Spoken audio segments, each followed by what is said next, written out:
The human body is one of the best creations of the God or the nature.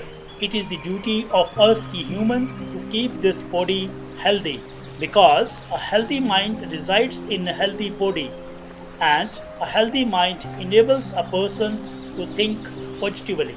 I am Harish, and on my channel Mera Nazariya, my view on 10th International Yoga Day, we are starting a series from today. Yoga keeps you healthy. In the first episode of Yoga Keeps You Healthy, I'll shed light on the history of yoga. Please watch this video till the end. I'm sure you will like this video. If you are visiting this channel for the first time or you haven't subscribed it yet, then please subscribe this channel and press the bell icon. Now think of a non-technological era. Think of an era when nothing was man-made, yet all living things, whether human beings, animals, birds or plants, continued to live for years. There were plants and fruits for humans, animals and birds to eat. There were herbs for treatment, and all these were the gifts of the nature. The same is explained in the Indian ancient epics, Vedas and Upanishads. Yoga has been mentioned in one of these Vedas, the Rig Veda, which was written more than 5000 years back.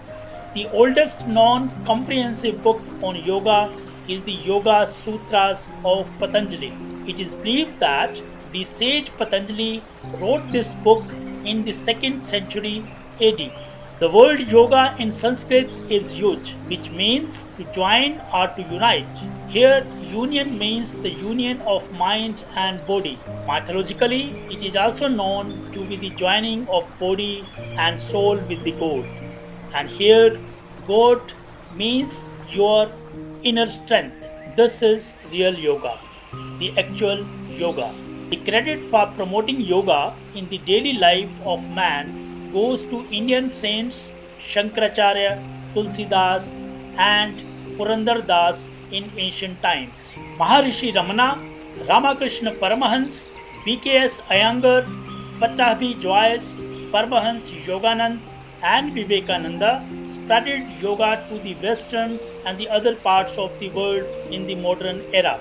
Proposed by the Indian Prime Minister Shri Narendra Modi in 2014, the United Nations passed with an overwhelming majority the resolution to celebrate 21st June as International Yoga Day. And since then, 21st June is celebrated as International Yoga Day all over the world as a day for well-being and good health of the people. In today's time, yoga is seen and practiced merely in the form of physical asanas and pranayam. But according to Rig Veda and Patanjali Sutras, yoga has Ashtanga, that is 8 parts. These 8 limbs of yoga explain completely and in detail how a human being should live his life. The 8 parts of yoga are Yam, Niyam, Asan, Pranayam, Pratyahar, Dharana, Dhyana, and Samadhi. Yam teaches us restraint and moral discipline. It requires us to unconditionally follow non-violence, truth, non-stealing, celibacy, that is right use of human energy, and non-greediness. Niyam teaches us to perform positive duties. It expects us to follow cleanliness, contentment, burning of desires, self reflection, and surrender to the highest power, that is Almighty the God. Asan teaches us to keep our body in correct posture at all times. Pranayam teaches us to control our breathing for longevity. Pratyahar teaches us to control our senses, that is sight, hearing, touch, taste, and smell, according to our will and wish. Meditation, that is meditative absorption, teaches us to carry out our daily activities with concentration. And last is Samadhi. It is actually the state of bliss and enlightenment that is achieved when we live our lives following all the above 7 limbs of yoga unconditionally at all times and at all places. Today, yoga has been commercialized and a wrong notion has been created that yoga means doing some asanas and pranayama only. In fact, our every action is yoga.